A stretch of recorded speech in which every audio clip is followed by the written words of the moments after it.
Welcome to MMC news.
మా నాన్న మగ్గం పని చేస్తున్నారు.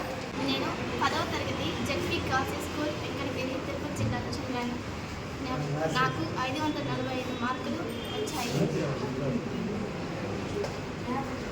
కావున నేను ఇంటర్మీడియట్లో సీట్ సాధించాను. మా ప్రిన్సిపల్ గారు నాకు ఫ్రీ సీట్ ఇచ్చారు. నేను ఇంటర్మీడియట్ ఫస్ట్ ఇయర్లో 465 మార్కులు తెచ్చుకున్నాను. అదేవిధంగా ఇంటర్మీడియట్ సెకండ్ ఇయర్లో కూడా 465 మార్కులు తెచ్చుకున్నాను. కావున మొత్తం 990 మార్కులు వచ్చాయి. దీనికి కారణం మా ప్రిన్సిపల్ సార్ జయశేఖర్ సార్, మా లెక్చరర్స్, టీచర్స్ మరియు మా తల్లిదండ్రులు అందరికీ నా కృతజ్ఞతలు. మా నాన్న పేరు కె నారాయణ, మా అమ్మ పేరు కె సుజాత. మేము బంగారుపేటలో ఉంటాము. నేను 10th క్లాస్ జెడ్పీజీహెచ్ఎస్ వెంగడగిరిలో చదువుకున్నాను. 600 మార్క్స్కి 529 మార్క్స్ వచ్చాయి. కావున మా ప్రిన్సిపల్ సార్ మాకు కొంచెం పూర్ ఫ్యామిలీ కాబట్టి ఫ్రీ సీట్ ఇచ్చారు. నేను ఇంటర్లో 2 ఇయర్స్కి కలిపి 985 మార్క్స్ వచ్చాయి. ఇక్కడ ఉపాధ్యాయులు ఎంతో కృషి చేసి నాకు బాగా చదువు చెప్పారు. కాబట్టి అందరూ ఈ కాలేజ్లో జాయిన్ అవ్వండి. నా పేరు కే వాసంతి. మా తల్లిదండ్రులు కన్నా పోతులూరు, కన్నా రాజమ్మ. మేము బంగారుపేట బీసీ కాలనీలో ఉంటాము. నేను 10th class ZP girls high స్కూల్లో చదివాను. నాకు 499 మార్కులు వచ్చాయి. నేను ఇంటర్మీడియట్ నాగయ్య కాలేజ్లో చదివాను. నాకు 2 సంవత్సరాలకు గాను 982 మార్కులు వచ్చాయి. దీనికి కారణం మా ప్రిన్సిపల్ సారు, మా లెక్చరర్స్. నా పేరు బి జయశేఖర్ బాబు. నేను నాగయ్య కాలేజీ ప్రిన్సిపాల్ని. మేము ఈ కాలేజీని 1997-98 సంవత్సరం నుంచి ఇక్కడ నడుపుతా ఉన్నాము. అప్పటి నుంచి కూడా మా కళాశాలలో చదివిన విద్యార్థులు కానీ వాళ్ళ యొక్క విజయాలు కానీ చాలా అద్భుతంగా వచ్చేటివి. మా యొక్క కళాశాల ఫలితాలు మీరు చూసినట్టయితే గత 30 సంవత్సరాలుగా ఏ కళాశాల కానీ కార్పొరేట్ కళాశాలలో కానీ వెంకటగిరి నుంచి చదివిన విద్యార్థులు ఎవరు కూడా 990 మార్క్స్ అంటే 1000 మార్కులకి 990 మార్కులు ఎంపీసీ గ్రూపులో సంపాదించినటువంటి సందర్భాలు లేవు.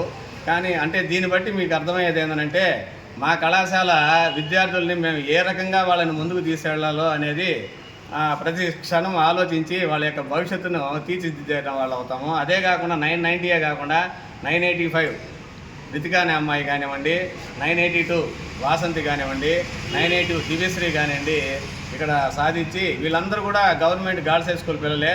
మీరు ఆలోచించండి, ఎంతో కార్పొరేట్ కళాశాలలు ఉన్నా కూడా గవర్నమెంట్ గర్ల్స్ హై స్కూల్ నుంచి వచ్చిన పిల్లలు మా దగ్గర ఇటువంటి రిజల్ట్స్ తేవడం అనేది ఇది కేవలం నా ఒక్కడి యొక్క విజయమే కాదు, మా దగ్గర ఉన్నటువంటి ఉపాధ్యాయులు అధ్యాపకుల యొక్క విజయం అని ఈ సందర్భంగా మీకు తెలియజేస్తూ, తప్పకుండా మీరు ఆలోచించి మీ పిల్లల్ని ఎటువంటి కళాశాలలో చేర్పిస్తే వాళ్ళ భవిష్యత్తుకు బంగారు బాటలు వేసిన వాళ్ళు అవుతారో తల్లిదండ్రులు పూర్తిగా ఆలోచించవలసిందిగా కోరడమైంది.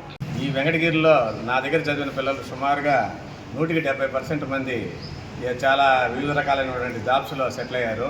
ఈ మధ్య కూడా వచ్చినటువంటి రిజల్ట్స్లో నీట్లో కానివ్వండి, ఎంసెట్లో కానివ్వండి మంచి ర్యాంకులు సాధించి వివిధ కాలేజీల్లో చదువుతున్నారు. ముఖ్యంగా నీట్లో సెలెక్ట్ అయిన పిల్లలు, ఒక అమ్మాయి ఎంబీబీఎస్ అపోలో మెడికల్ కాలేజీలో చదువుతూ ఉంది, ఇంకొక అమ్మాయి శాంతారాం మెడికల్ కాలేజీలో చదువుతూ ఉంది, ఒక అమ్మాయి వెటనరీ సైన్స్కి సెలెక్ట్ అయ్యి ఆ అమ్మాయి ప్రొద్దుటూరు వెటనరీ కాలేజీలో, తర్వాత ఈ మధ్య లాస్ట్ ఇయర్ ఏంటంటే అంజుమ్ ఆ అమ్మాయి కేకేఆర్ హోమియోపతి మెడికల్ కాలేజీలో పుత్తూరులో చదువుతూ ఉంది. ఇది ఒక్కటే కాదు, ఈ కళాశాల నుంచి చదివిన చాలామంది విద్యార్థులు వాళ్ళ జీవితాల్లో పూర్తిగా స్థిరపడి ఎన్నో ప్రముఖమైనటువంటి జాబ్స్లో కూడా స్థిరపడ్డారని ఇందు మూలంగా తెలియజేస్తూ, ప్రజలు కూడా కేవలం మేము ఏదో కాలేజీలో చేరామనేది లేకుండా మనకు క్రమశిక్షణ, అంకిత భావము, తర్వాత మన యొక్క భవిష్యత్తుని గురించి ఆలోచించేటువంటి కాలేజీల్లో వాళ్ళ పిల్లల్ని కానీ చేర్పించే పని అయితే ఖచ్చితంగా వాళ్ళు మంచి ఫలితాలు సాధిస్తారని ఈ సందర్భంగా చెప్తూ, లాస్ట్ ఇయర్ నుంచి కూడా మేము ఏం చేసామనంటే ఈ విద్యార్థినులకు అంటే గర్ల్స్ స్టూడెంట్స్కి సపరేట్గా ఒక బిల్డింగ్ కట్టి అక్కడ క్యాంపస్ స్టార్ట్ చేశాము.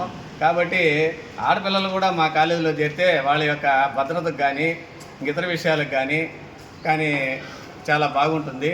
కాబట్టి ప్రజలు ఈ సందర్భంగా మీరందరూ గుర్తు తెచ్చుకోవాల్సింది ఏంటంటే, తప్పకుండా మా కళాశాలలో మీ పిల్లల్ని చేర్పించి మీ పిల్లల యొక్క భవిష్యత్తుకి బంగారు బాట వేస్తారని ఇందు మూలంగా మేము తెలియజేసుకుంటున్నాం.